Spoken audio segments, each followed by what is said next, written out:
Avant de commencer l'épisode, j'aimerais vous parler de Perf Historique. C'est un second podcast que j'ai décidé de lancer. J'y parle de sport dans la société et de société dans le sport. Ça sera court, 3 minutes par épisode, et la bande-annonce est déjà disponible. Je l'ai enregistré avec ma sœur, la merveilleuse personne qui m'a présenté Christophe. Christophe est un mélomane, plutôt inventif, avec qui j'ai passé des soirées souvent originales. Il a pris un selfie dans les toilettes d'un bar et s'est montré plutôt loquace dans cet épisode. Salut, je suis Laricide et vous écoutez Modèle Phare, le podcast des mentors de la vie quotidienne. Bonne écoute.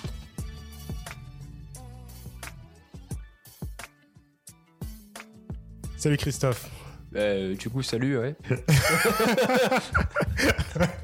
C'est le principe dans ce genre de podcast, on fait semblant de se dire bonjour même si... Même si tout a été fait déjà. Est-ce que ça va bien ? Ouais, écoute, cool. Pour un lundi, ça passe. T'as passé une bonne journée, tout est bien frais dans ta vie ? Ouais, tout va bien, ouais. Ok. Alors, est-ce que tu pourrais te présenter en quelques mots, s'il te plaît ? Alors du coup, t'as dit mon prénom, je m'appelle Christophe. Ouais.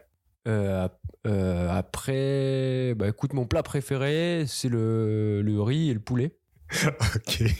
Genre un plat tout simple, quoi. Mais un plat simple, mais précis. Avec un assaisonnement spécial ? Même pas l'assaisonnement, en fait, le riz. Déjà de base. Ah, ok. Étant asiatique, et je pense que tous les asiatiques pourront se reconnaître dans ce que je dis, le meilleur riz du monde, c'est l'Oiseau Céleste. Ah. C'est une marque qui est vendue, il y a des cuvées par année, 2018, 2019, 2020. Ah ouais ? À ce point ? Ouais, à ce point. Et petite anecdote, en fait c'est comme FIFA. Donc là on est en 2019, il y a FIFA 20 qui est sorti. Ouais. Quand t'achètes ton riz, là la cuvée 2020 est sortie. Enfin, elle est sortie en 2019. Et si tu l'achètes en 2020 plutôt qu'en 2019, ça porte malheur. Ah ouais ? Ouais, du coup moi je suis resté sur la 2019. Un riz, une cuvée simple, quoi, parfumée, relevée, avec du caractère qui sent le Vietnam. Ok. Et t'accompagnes ça avec un peu de poulet, le jus du poulet, et tout se marie bien, quoi. Ok, merci. Merci. Tu m'as dit que c'était random, j'ai essayé de faire random. Non, mais c'est bien, ça. On a une idée du personnage avec ça. Alors, est-ce que tu peux me dire qui est ton modèle phare ? Le modèle phare, j'ai galéré pour le trouver. Ouais. J'ai pensé à de la famille, à des potes au début. Après, j'aime pas trop parler de ma vie privée. Enfin, je me serais senti mal, par exemple, de parler de mon père devant des gens que je connais pas. Ouais. Donc, vous, ceux qui nous écoutez. Et j'ai essayé de chercher autre part. Je passais par la boulangère en bas de mon ancien logement. Et au final, le modèle phare ce soir, ça sera un mec qui s'appelle Jezdimir Vujicic. Jezdimir Vujicic. Alors, je veux bien que tu me présentes ce personnage. C'est un gars qui vient des Balkans. Ouais. Et c'est un personnage, mais aussi bien visuellement que dans son comportement, quoi. C'est-à-dire que tu le vois arriver. C'est une armoire à glace. Ouais. Tout le temps en costard. Un costard qui paraît trop grand, mais c'est juste parce qu'il est archi large de corps. Il doit mesurer facile 2 mètres. Enfin, c'est l'impression que j'en ai, parce que je le vois plus. Ah. Et je l'ai connu, j'avais 10-11 ans, je l'ai quitté. Non, un peu moins même. Et après, je l'ai quitté. Je l'ai plus revu depuis l'âge de mes 16 ans. Donc, je sais pas ce qu'il est devenu. Mais c'est une espèce d'armoire à glace qui vient des Balkans avec un bête d'accent, qui parle pas beaucoup, qui ressemble à un nazi en fait. Ah. Sachant qu'il a une vieille coupe au carré avec des cheveux raides qui lui descendent sur les oreilles. Il a des lunettes rondes, mais pas rondes comme t'as et comme j'ai moi là aujourd'hui, des vieilles lunettes de bobo de connard. C'est plus des lunettes en écaille épaisse et qui font le rond, en fait il fait quasiment pile la taille de ses yeux, tu vois, et ça repose juste sur son nez. Ah, genre comme le mec de Ghost in the Shell. Peut-être, je l'ai pas vu. Ah, ok. Mais bref, il a cette gueule là avec une gueule atypique aussi, un accent qui vient des Balkans, j'aurais pas limité. Ouais. C'est une armoire à glace en fait, on dirait un parrain de la pègre, quoi, des Balkans. Tu l'as rencontré comment, ce personnage ? Je l'ai rencontré, en fait c'était mon prof de violon. Quand je faisais du violon. Ah, ok. Donc, c'était... En fait, c'est un modèle phare dans le sens où il m'en a fait baver. Ouais. Genre, quand je l'ai connu, je le détestais. Et aujourd'hui, je vois à quel point il m'a apporté, enfin, même inconsciemment, quoi. Enfin, c'est un modèle dans le sens où j'ai pas envie de lui ressembler. Ouais. Mais il m'a influencé sur la manière dont je taffe et dont je vois les difficultés. Ok. Donc, déjà le contexte, quand je faisais du violon, j'avais quel âge? J'ai commencé, il taffait dans un vieux conservatoire, c'est le conservatoire de Versailles. Ah, ok. Donc c'était une ambiance grave académique, où tous les élèves se prenaient pour des cadors. Tu sais, c'était petits Versaillais, pantalon en velours, jupe en velours, serre-tête, le genre de truc que je déteste. Est-ce qu'il y avait des mèches sur le côté et des pantalons, des chaussures pointues des fois? Alors il y avait des mèches sur le côté, mais rasées sur le côté aussi, en mode fils de militaire. Ah, ça c'est très, les meufs très beau. Des petites coupes au carré. Bon, bref, c'est une ambiance un peu particulière, quoi, Versailles, forcément. C'est l'endroit où j'ai grandi. Et en fait, ce conservatoire, il est un peu paradoxal. Enfin, c'est un lieu un peu comme ça serait un lieu dans un film étrange. En fait, c'est un mélange de beauté et de charme, parce que c'était un bête de lieu, comme un ancien château un peu délabré, mais qui aurait été conservé. Il était à 200 mètres du château de Versailles, tu vois. Ah, ok. Donc, tu avais des belles moulures, des tableaux, des vieux fauteuils. Enfin, les salles, tu sentais qu'elles avaient vécu, même le plancher. Tu vois, ça résonnait de partout. Et quand t'entrais dans ce conservatoire, direct, t'entendais tous les instruments. Alors, t'avais du violon, du violoncelle, des instruments avant, la percu. Vraiment, t'étais baigné dans une atmosphère de musique. Et à côté, c'était angoissant parce que tu sentais que quand t'y allais, il fallait mériter sa place. Ouais. Et fallait mériter le fait d'avoir ses cours, tu vois. C'était archi académique, presque élite. C'est pas presque, en fait. C'était totalement élitiste. Ouais. Et du coup, c'était ce côté angoissant dans le sens où quand j'y allais, je savais que, en quelque sorte, je jouais ma place, quoi, là-dedans. Mais quand tu dis que tu jouais ta place, c'est par rapport aux profs ou par rapport aux autres élèves? Les deux, en fait. T'avais les profs qui étaient assez charismatiques. Tu sentais que c'était des gars qui avaient vécu énormément dans le monde de la musique, des gars expérimentés. Un peu des pontes, tu vois. Après, je sais pas si c'était dans l'attitude ou si c'était dans la réalité. Bref, t'avais des vieux de la vieille, de la musique classique. Ouais. T'avais même certains qui étaient en portrait dans certaines salles, tu vois. Donc les mecs se sentaient plus pétés. Je pense que quand ils entraient dans le conservatoire, ils se mettaient à bander, quoi. Et les élèves, déjà, t'avais le climat versaillais. Genre, on est un peu l'élite, on est descendant de la royauté, blablabla. Représente dédicace au 7-8. Ouais, du coup, tu sentais qu'il y avait un petit esprit de compète. Même si, au final, la musique qui s'en dégageait était belle, tu sentais qu'elle était teintée de compétitivité. Ouais. Compétition, plutôt. Pardon. Ouais. Et c'était particulier. Mais du coup, quand j'entrais dans ce conservatoire, je me souviens, j'étais pas bien à chaque fois. Ouais. Moi, j'en conserve un mauvais souvenir, mais avec une influence positive. C'est ça qui est grave chelou. Ah, ok. C'est-à-dire, quand j'y rentrais, déjà, c'était lundi. Les cours de violon, c'était lundi de 19h à 19h30. Donc, le pire jour, le pire créneau dans une semaine. Tu vois. Aujourd'hui, ce serait encore pire que le bois de week-end. Mais bon, à l'époque, j'étais pas encore dans cet état-là. Et du coup, t'y entrais, tu savais que t'allais te faire défoncer par ton prof pendant une demi-heure et que t'allais ressortir avec du travail à base de 1 heure par jour toute la semaine. Ah ouais?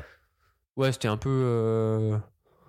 C'est grave académique, en fait. T'avais plus le côté académique que je me fais plaisir avec la musique.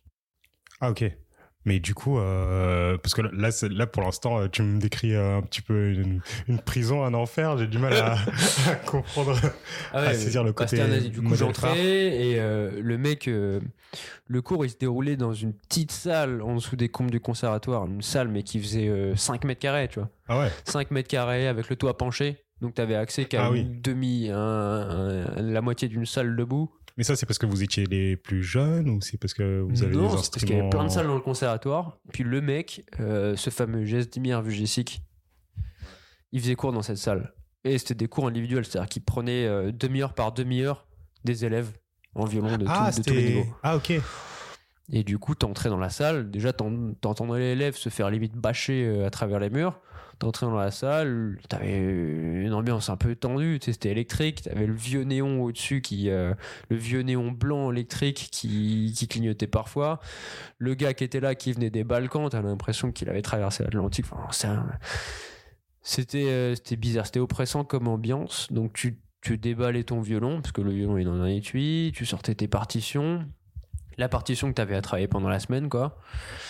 Donc le cours précédent finissait. L'élève précédent se barrait, puis t'installais ta partition un peu avec nervosité, tu sais, les doigts tremblants sur le pupitre, et le prof, donc Gesdimir, il parlait pas beaucoup. Ouais. Alors tout se ressentait via son regard, via ses yeux, et donc il disait bah vas-y commence, mais pas de présentation, pas de bonjour, rien du tout en fait, c'était juste vas-y commence. Avec son vieil accent des Balkans, je saurais pas le faire, hein, ça ressemblerait à n'importe quoi, mais le mec t'attendait en fait, c'était un bourreau. Et du coup, tu commences. C'est dégueulasse, hein, le portrait là que j'en fais. Ouais, non, mais j'attends de voir la suite. Parce que là, ah, mais c'est un portrait positif qu'on devait faire en fait. Non, mais je vois en quel point il a été marquant positivement, mais vas-y, continue. Hein. On dirait l'audience d'un procès, un gosse qui vient de se faire violer. Et le gars arrive et fait vas-y, commence. Donc tu commences à jouer, t'as les doigts qui sont déjà transpirants alors que t'as fait aucun effort. Ouais. Tu trembles sur les doigts de la main gauche, donc ceux qui sont sur le violon. Tes doigts de la main droite, enfin ton bras tu le maîtrises pas parce que t'as le mec qui est là, tu sais que tu vas te faire défoncer. Et tu commences à jouer. Et là au bout de 5 secondes il t'arrête. Et il fait recommence. Et là tu fais ok, je sais même pas ce que j'ai fait de mal, je sais que je l'ai fait mal mais je sais pas ce que j'ai fait de mal du coup. Et en fait c'est sa méthode, c'est qu'il disait pas ce qui allait pas, il disait juste recommence. Donc tu pouvais jouer 20 fois, mais sans exagérer, 20 fois le 5 secondes d'une partition, et le mec te disait à chaque fois recommence. Et toi comme un con tu recommences, c'est comme un disque rayé. Et tu sais pas ce qui se passe de mal, du coup tu modifies certains trucs, genre la manière dont tu poses l'archet qui va augmenter le volume de la note, ou la manière dont tu étires l'ensemble. Et le mec te dit recommence. Et au bout d'un moment il te dit c'est bon, passe à la suite. Et là t'es comme un con, tu te fous de ma gueule, gars. Du coup tu recommences à jouer, et puis 5 secondes plus tard il te dit recommence. Et tu fais oh non gros t'es sérieux, et tu recommences 5 fois, 10 fois, 15 fois, parfois c'est moins, parfois c'est plus, et le mec te dit d'enchaîner, et puis voilà. Et en fait c'est ça qui est grave déstabilisant, c'est que il te dit qu'il y a quelque chose qui va pas, mais il te dit pas quoi, et c'est à toi de le trouver. Et au bout d'un moment, une fois que t'as réussi, mais que tu sais même pas si t'as réussi, il te dit vas-y on passe à la suite. Et en fait tous les morceaux, en fait, avec ce gars, il donnait un morceau à travailler. Ouais. Et tu savais pas si ça pouvait durer 1 semaine ou 3 mois, selon la difficulté. Okay. Donc tu abordais le morceau, et généralement quand on t'apprend un morceau à taffer comme ça au conservatoire, ça peut être un morceau grave connu, tu vois, comme un truc des 4 saisons de Vivaldi, ou comme une vieille étude dénichée dans le fin fond d'un vendeur de partition, tu vois, mais qui te fait taffer juste techniquement. Quand tu dis une étude, c'est une partition un peu plus indépendante, enfin indépendante. Une étude, en fait, c'est ce qui te fait taffer la technique d'un instrument. Ok. Donc tu as une technique particulière qui est ciblée, ou plusieurs techniques précises qui sont ciblées dans une étude. Ouais. Comme le changement de position, c'est quand tu bouges la main gauche sur le violon. Okay. Tu sais, le violon, en gros, plus tu as la main proche du bout du violon, plus la note est grave. Okay. Plus tu la rapproches de toi, plus la note est aiguë. Et pour guider ça, tu as des positions. Comme au piano, en fait, où on te dit, par exemple, le Do, ça doit être ton index.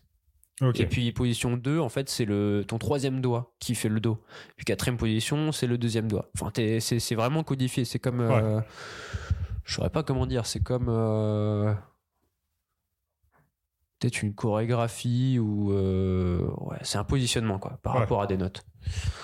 Pour une même note, en fait, t'as plusieurs doigts qui peuvent la faire. Ouais. En fonction de comment tu positionnes ta main, et c'est les positions en fait. Okay. C'est l'endroit où tu positionnes. C'est des gestuels que tu c'est les gestuels, voilà, c'est ça. En fait, c'est un changement de repère parmi tes doigts. D'accord. Donc une étude, c'est ça, c'est un truc qui va te faire taffer, par exemple les doigts de la main gauche, donc les positions, ou la main droite. La main droite, c'est celle qui tient l'archet. Tu sais, c'est le long bâton avec le crâne de cheval.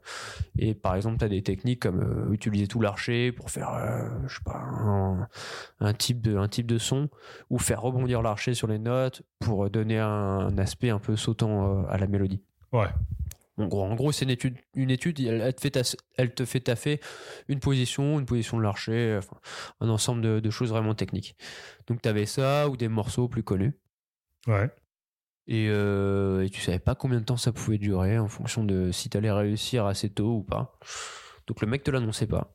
Et quand il t'annonçait un nouveau morceau, il disait voilà, on va taffer ça. Et tu savais pas si ça allait durer 3 semaines ou 6 mois. Parfois ça durait 6 mois, parfois ça durait moins. Ah ouais. 6 mois, tu douillais quand même. 3 semaines, tu disais que étrangement c'était un peu facile et tu te méfiais quand le mec te disait vas-y, on passe à la suite. Et en gros, le gars était sévère. Donc il disait pas énormément ce qui allait pas, il disait juste vas-y, on passe à la suite. Et il disait plus souvent recommence que passe à la suite. Ouais. Et parfois il s'énervait, mais tu comprenais pas pourquoi, tu vois. Genre le mec il m'a déjà filé des coups d'archer. Le gros nazi. Il prend le machin, il fait ah, on recommence. Parce qu'il en avait marre que tu recommences au bout de la 35e fois. Et puis toi, t'étais là, je comprends pas ce qui va pas. Et en fait, il y avait un autre truc aussi qui m'énervait chez ce gars-là. C'est qu'il disait, je jouais le morceau, il me disait de jouer un morceau une partie d'une musique, quoi. Ouais. D'un morceau, puis je la jouais assez bien, je trouvais. Et puis à la fin, il me disait, avec son vieil accent là, techniquement c'est bien, tu l'as, mais là tu joues pas du violon. Et tu vois, quand t'as 11 ans ou 12 ans, tu comprends pas ça. Tu comprends pas ce que c'est que techniquement c'est bien ou pas jouer du violon ou jouer du violon. Tu veux surtout faire gaffe à ce que tu respectes les notes qui affichent sur ta partition, mais bref, tu comprends pas. Et au bout d'un moment, il dit bon, c'est bon, là t'as joué du violon, quoi. Et tu fais ah ouais, bon, très bien. Et en fait, ce que ce gars m'a appris, c'est que un instant, en gros, un instant où tu t'aperçois que tu as réussi, ça vaut peut-être les 100, les 50, 100, 150 instants précédents où tu as échoué. Ouais. Et c'est apprécier, en gros, les moments où tu douilles quand tu sais qu'à la fin, tu vas avoir ce moment de réussite. Ouais. Et ce moment de réussite, il va durer peut-être 10 secondes, 15 secondes, 20 secondes. Il va être très court, très ponctuel. Généralement, c'était juste 5 minutes dans un cours de ce gars-là, quoi. Alors que durant les 15 cours précédents, t'avais douillé, tu t'es pris des coups d'archer, tu t'es pris un balkan qui te fonçait dans la gueule et qui disait pas ce qui allait pas, tu vois. Ouais. Et là, du coup, aujourd'hui, tu l'apprécies, quoi. Et par contre, c'est un truc. En fait, il y a une partie positive et négative dans le sens où tu kiffes le moment. En fait, tu t'apprécies douiller quand tu sais que tu vas réussir à la fin. Et le petit instant où tu auras réussi, tu auras kiffé les 200 instants où tu auras douillé précédemment. Ouais. Et d'un autre côté, et là, je lui en veux un peu, c'est tu as tendance à être archi perfectionniste et à faire beaucoup trop gaffe à ce que tu fais au niveau des détails. Ouais. C'est-à-dire aussi bien quand tu dessines ou quand tu vas essayer de jouer de la musique ou quand tu vas écrire un texte, que ce soit pour le taf ou en dehors du taf, tu vas être là, tu vas recommencer, tu vas reprendre le moindre détail. Et, en gros, t'as toujours une espèce d'insatisfaction, voilà, c'est ça, envers ce que tu fais. Et par contre, le jour où tu vas avoir cette satisfaction, tu vas la kiffer, mais à mort. Ouais. Et c'est peut-être ça, en fait, qui m'a apporté. Alors, c'est pas un modèle phare, du coup, dans le sens où je veux faire ce qu'il fait, c'est un mec que j'admire, et c'est ce vers quoi je veux me diriger. C'est quelqu'un qui t'a fait avancer dans ce que tu es, dans ce que c'est ça. La manière de penser, de vivre les choses, Ouais, c'est un mec, en fait, aujourd'hui, je sens sa patte dans ce que je fais au taf, par exemple. Ouais. Où je vais pouvoir reprendre mes 20 à 25 fois un mail juste pour trouver les bons mots, la bonne tournure. Et puis à la fin, je vais me dire, où je vais l'envoyer, je vais me dire, c'est bon, ça a marché, quoi. C'est cool, ça. Enfin, même dans n'importe quel truc, que ce soit quand tu te prépares à bouffer, quand tu prépares un événement, quand t'écris, enfin, je sais pas. Tu fais du riz avec du poulet. Le riz, non mais mec, t'en parles, mais le riz et le poulet, c'est simple, mais c'est précis. Hein. Déjà, il faut le bon riz, il faut le bon poulet, il faut les bonnes épices. Non, mais t'as juste ça, tu vois. Non, de manière générale, c'est. C'est l'éloge de la persévérance, quoi. Ouais, c'est ça. C'est ça. Mais par contre, c'est vrai qu'on pourrait nuancer ça ou le mettre un peu en critique ou en doute, dans le sens où ce genre de réflexion où tu pousses certaines choses à la perfection, ouais, bah ça peut effacer la spontanéité. Ouais. Et parfois quelque chose qui est spontané et du coup qui peut être très imparfait. Ouais. Peut être vécu beaucoup plus intensément ou plus positivement ou peut avoir énormément plus d'effet et de charme que quelque chose que tu as fait 10 fois, 50 fois, 100 fois pour arriver à cette perfection, quoi. Mais moi, j'ai l'impression que... Après, je suis pas un ultra mélomane, mais quand tu me dis qu'il y a de la précision de la musique, je t'entends, mais je me dis qu'il faut un peu de... En plus de la précision, il faut quand même un peu d'esprit, enfin un peu d'imagination, quoi, de créativité. Ouais, quoi. Totalement. Et t'as des artistes qui mettent grave ça en avant, la chance au hasard, en fait. Ouais. Ils partent d'une note, d'un instrument, ils commencent à le jouer, et puis ils vont se dire, vas-y, random, je me fous cet instrument, puis je vais superposer un truc. Et généralement, en fait, ce que tu vois, c'est que c'est un truc, en tout cas, qui me concerne moi, c'est que les musiques, généralement, qui me touchent le plus, c'est pas les musiques avec quelque chose d'attendu ou de parfait, où tu dis, ah là, va y avoir ça, puis ça va bien rendre, ça va donner une mélodie blues, ou j'en sais rien, tu vois, quelque chose de connu. Généralement, les musiques, moi, qui vont m'attirer, c'est tu pars d'un instrument totalement au hasard, et tu vas y greffer quelque chose de totalement inattendu qui pourrait, de prime abord être totalement dissonant. Ouais. C'est-à-dire, je sais pas, t'as une grosse percu électro, puis t'as une vieille flûte traversière qui se ramène, tu dis, ouais, il se passe quoi là? Et en fait, le mec va construire avec ça, avec plein de choses auxquelles tu t'attends pas, mais qui vont totalement aller ensemble. Ok. Donc après, c'est là où j'ai une musique, une critique par contre, de tout l'enseignement classique, solfège, tout ce qui est très académique, c'est que ça t'apprend un cadre. Ouais. Ça t'apprend un cadre un peu de la perfection par rapport à ce qu'on attend de la musique depuis des décennies, voire des siècles. Et t'as d'autres types qui arrivent à créer des tubes ou à créer la sensation, l'intensité avec des choses qui sont totalement qui sont diamétralement opposées à ce qu'on connaît, quoi. Ok. Et avec lui, c'était essentiellement au niveau de l'apprentissage, c'était essentiellement dans les clous, c'était du respect. C'était que dans les clous. C'était que dans les clous. C'était des morceaux classiques. Alors je sais pas si les profs de musique classique de conservatoire ont un programme comme les profs au lycée, au collège. Ouais. Par contre, il y a une fois, il m'a surpris, c'est que j'avais dans ma sacoche, quoi, des partitions que je kiffais jouer, genre Star Wars ou des musiques plus connues, tu vois, pas des choses qui faisaient taffer uniquement la technique. Oui. Et là, un jour, j'étais avec cette valise, cette sacoche dans la salle. Puis je le vois je jouais son morceau classique là, qui me faisait chier, quoi. Ouais. Et il se déplace vers cette sacoche et là il chope une partition et c'était Star Wars et du coup il me l'a fait jouer. Oh, sympa. Et c'était kiffant. Après techniquement c'est de la merde, hein. Ah ouais. Mais après au niveau c'est là où en fait tu peux kiffer sans être technique. Attends, la musique de Star Wars, genre le soundtrack fait par John Williams, c'est pas considéré comme de la grande musique? Techniquement, en fait, techniquement, en tant que juste violoniste, c'est pété. C'est-à-dire que techniquement, c'est de la merde.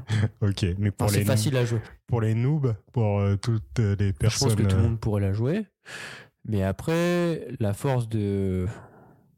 L'instrument seul, c'est pété, mais après, le fait d'avoir imaginé tous les instruments qui allaient avec, et l'ambiance et l'atmosphère, et le sentiment que ça allait dégager, et la concordance avec le film et l'atmosphère de la scène, ouais.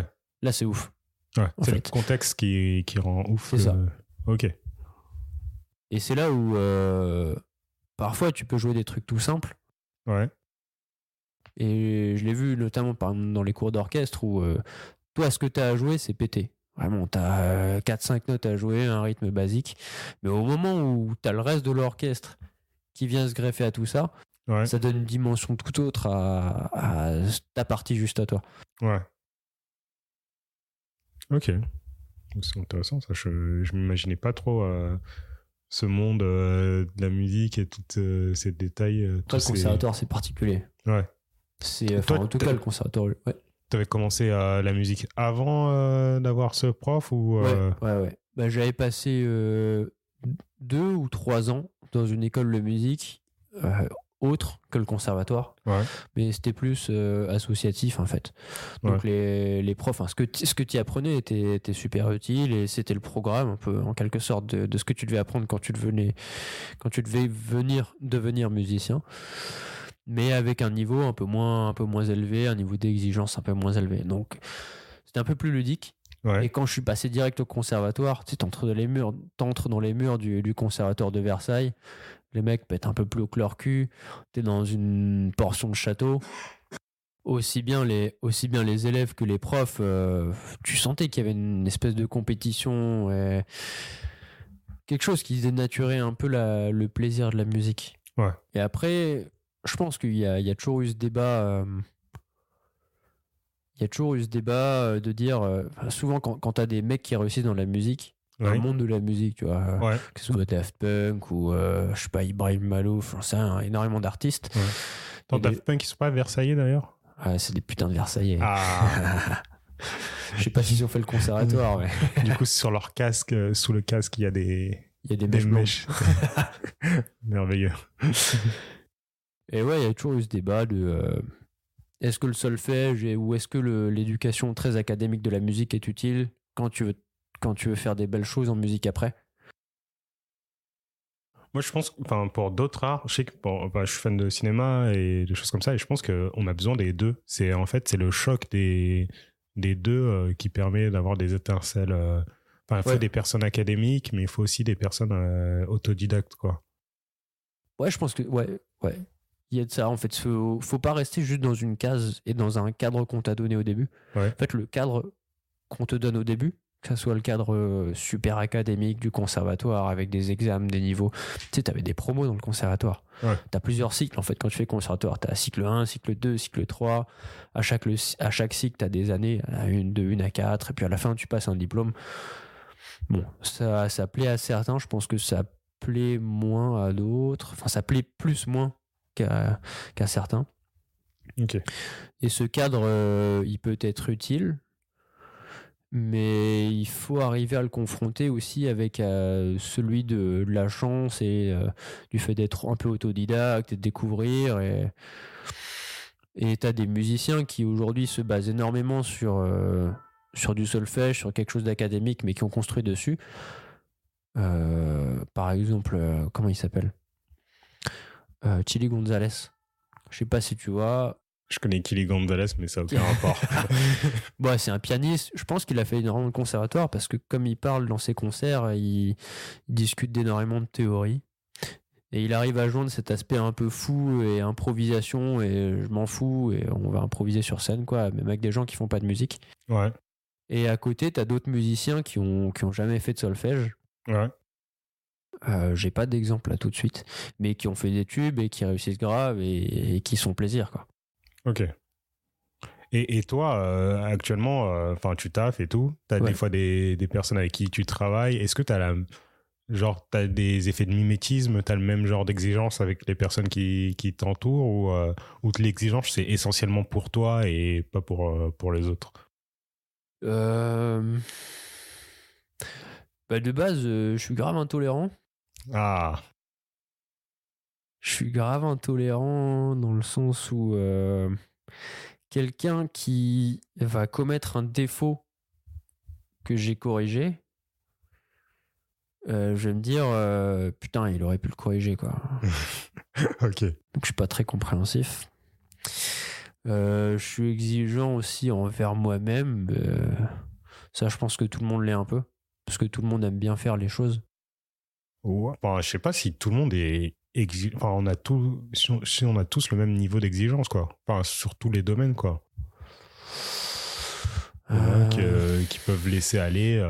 Je sais que pour certaines choses, moi, je suis capable d'être ultra exigeant dans ma vie. Mais pour d'autres, j'en ai strictement rien à faire. Enfin... Genre, t'as des sujets où toi, t'es exigeant envers toi-même et où tu le pardonnes à d'autres personnes en quelque sorte. Ouais. Et il y a sur d'autres sujets, je vais être un petit peu hautain en mode... Tu sais, je suis exigeant envers moi-même et j'accepte que les autres personnes ne soient pas aussi exigeantes parce que voilà, quoi, elles n'ont pas mon talent pour le sujet, elles n'ont pas ma force et du coup, j'ai un petit peu un côté hautain que j'essaye de calmer. De calmer des fois au travail, surtout. Mais bref, c'est pas le sujet. Bah, c'est pas trop évident de se jauger là-dessus en fait. Et évidemment,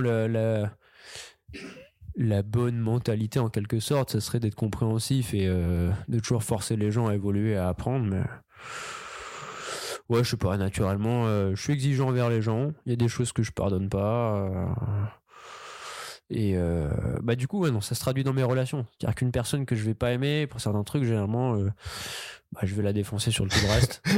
Ça va influencer le reste de mon opinion. Ouais. Et je me forçais quand même à être compréhensif. Bon, ça n'a pas marché. Et par contre, les personnes que j'aime bien, et du coup, ça va être ces personnes qui respectent, c'est con à dire, hein, mais toutes tes exigences en quelque sorte, qui vont me plaire, mais c'est pas un modèle précis qui me plaît en fait. Genre, faut pas que ça ait ce caractère, ni ce physique et ces caractéristiques, mais c'est plus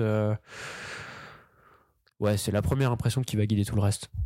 Ok. Ah ouais, la première impression. Ok. Du coup, Christophe, tu m'as aussi dit que tu avais arrêté à 16 ans le violon. Ouais. Ça fait partie d'un des moments forts quand même que j'ai eu dans la relation avec ce gars-là. C'est le moment où je lui dis, c'est bon, j'arrête. Ouais. En fait, chaque année, au conservatoire, à la fin de chaque année, tu as une espèce d'audition ou d'examen qui valide que tu as retenu et que tu as progressé assez et que tu as acquis certaines techniques pour passer à l'année suivante. C'est comme passer sans ceinture au judo. Ouais, voilà, mais c'est un autre art quand même, c'est moins violent. Hein.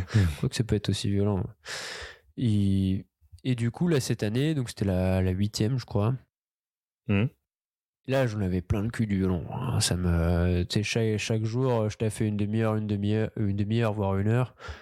Et au bout d'un moment, j'arrivais à rien parce que ça m'énervait. Et puis, il y a de la frustration qui s'accumulait. Et, ça me saoulait, quoi, tout simplement. Ouais. Et en quelque sorte, j'ai saboté l'examen de fin d'année. C'est-à-dire que j'y suis allé, mais en connaissant rien, la partition. Alors que d'habitude, c'est un truc que tu vas connaître par cœur. Tu vas te caler bien avec le pianiste qui t'accompagne. Là, je me suis dit, vas-y, fuck. Vas-y, j'y vais, je le fais. Et on verra bien ce que ça donne. Et en fait, j'ai commencé à jouer, 5 secondes, il y a un des jurys qui m'a arrêté, il m'a fait non, vous recommencez là. C'est le genre de truc qui arrive jamais, tu vois. Ouais. Je recommence et je joue 5 secondes, 10 secondes, et puis là, il fait non, mais vous l'avez taffé le morceau ou vous foutez notre gueule là. Je fais non, désolé, j'ai pas eu trop le temps de le taffer. Enfin, vieille excuse, c'était d'étudiant. Hein. Ouais. Et au final, l'audition s'est arrêtée là. Donc j'ai eu 15 secondes de morceau sur 2 ou 3 minutes. Et mon prof, on a eu écho du jury. Et une semaine plus tard, donc au cours habituel, il me dit bon, j'ai entendu ce qui s'est passé là au cours. Et il a été très clair avec moi, je pense qu'il m'avait compris. Il m'a dit tu veux continuer ou pas? Et là, gros dilemme. C'était, en fait, j'avais envie de dire non, j'ai envie d'arrêter quoi. En même temps, j'avais peur de le décevoir et je me disais putain, 8 années comme ça que j'arrête d'un coup, vis-à-vis du prof, vis-à-vis des parents, vis-à-vis de moi-même, c'est chaud quand même de dire non à tout ça et d'arrêter d'un coup. Et c'est un peu en fait comme quand tu t'arrêtes de fumer la clope, qu'il y a un mec qui t'entend une et là t'es là, vas-y je la prends et puis c'est bon, on met fin à ça quoi. Et c'était exactement la même sensation. Du coup, je lui ai dit, non, j'arrête. Et il a été archi simple. Il a fait, bon, très bien, je respecte. Tu reviendras me voir? Je lui ai dit, ouais.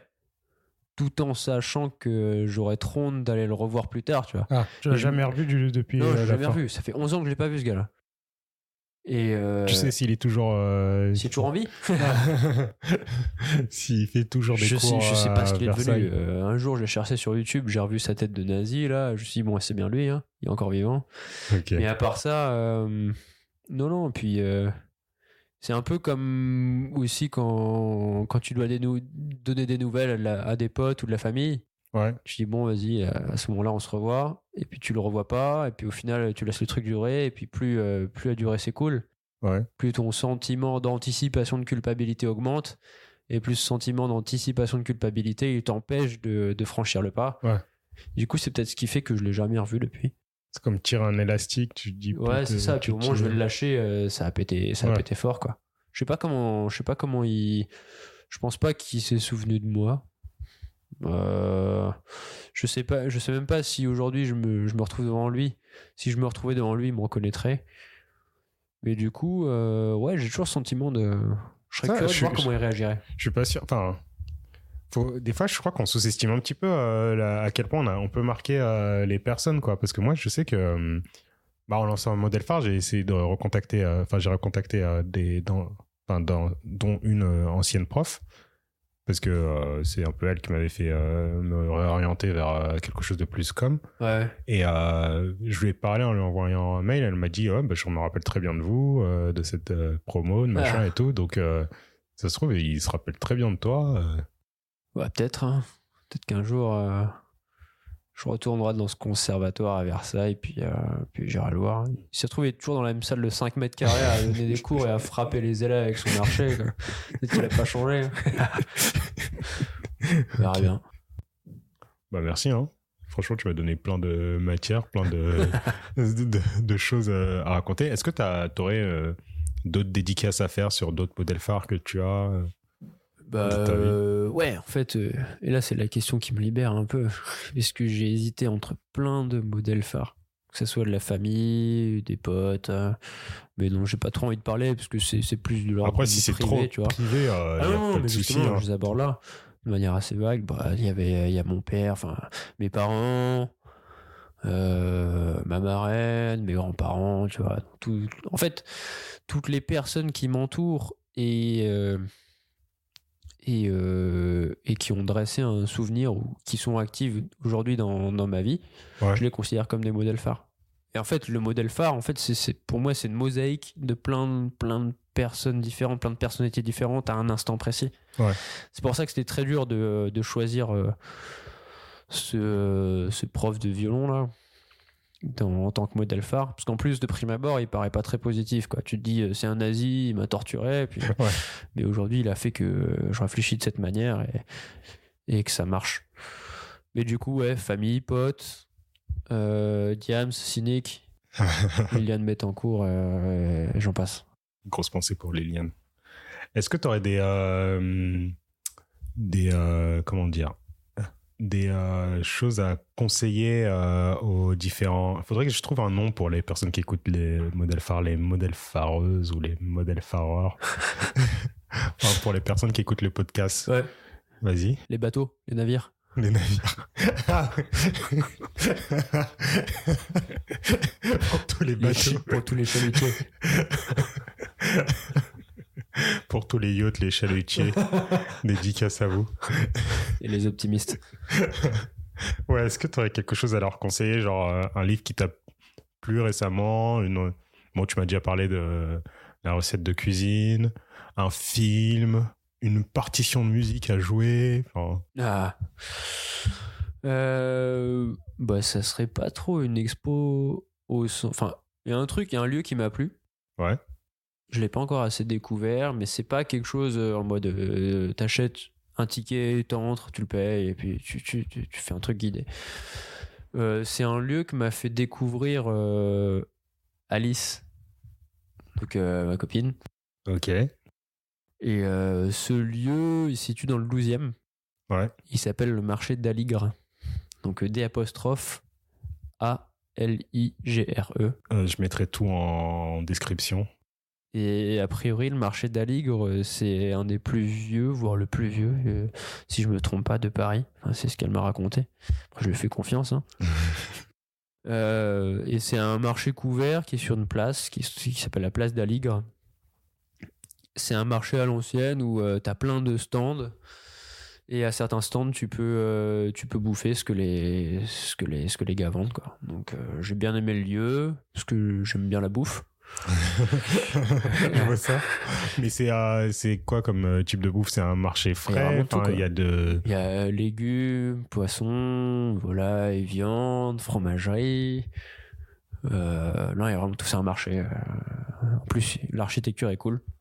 Est-ce qu'il est bien bobo? Est-ce qu'il y a il y a genre des mecs qui travaillent dans le marketing. Est-ce qu'il y a des mecs à lunettes rondes? Ouais. Est-ce qu'il y a des mecs à lunettes rondes qui viennent avec des skateboards et... Avec des... j'en ai pas vu. Bon, au pire, ils kiffent ça, hein, et tant mieux. Ouais. Non, c'est un marché cool. Alors après, il faudrait que je le voie, faudrait que je l'explore un peu plus. Les horaires où c'est un peu plus fourni ou plus animé. Mais j'aime bien ce genre de lieu où... t'as tout le monde qui vient, qui bouffe, qui se fait plaisir, qui achète. Ouais. C'est... Il y a une vie sociale qui se passe dans ce marché, quoi. Ouais, tu peux pas juste acheter. Et puis t'as les mecs qui sont derrière leur stand, t'as l'impression. Enfin, je pense qu'ils sont là depuis pas mal de temps. Ouais. Ils connaissent ce lieu, c'est un peu chez eux. Je trouve ça cool comme atmosphère. Ok. Merci, hein. Et de rien, Alice. Franchement, c'est plaisir, hein. On a de la matière. Je te souhaite une bonne soirée. Ouais, toi aussi. À la prochaine et au revoir les petits bateaux.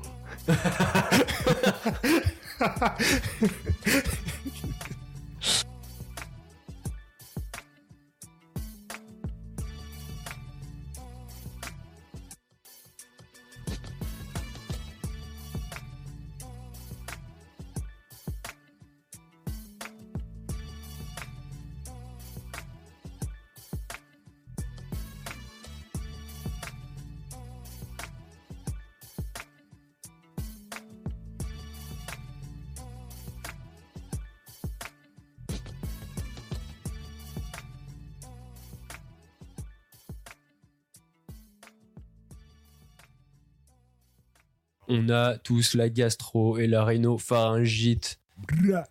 Et ça, c'est un truc qu'on fait toujours en équipe. Yes! Bang, bang! C'est l'esprit de la street. Une street trop épique. Et le mec en face de moi a été élevé au chip. Oh!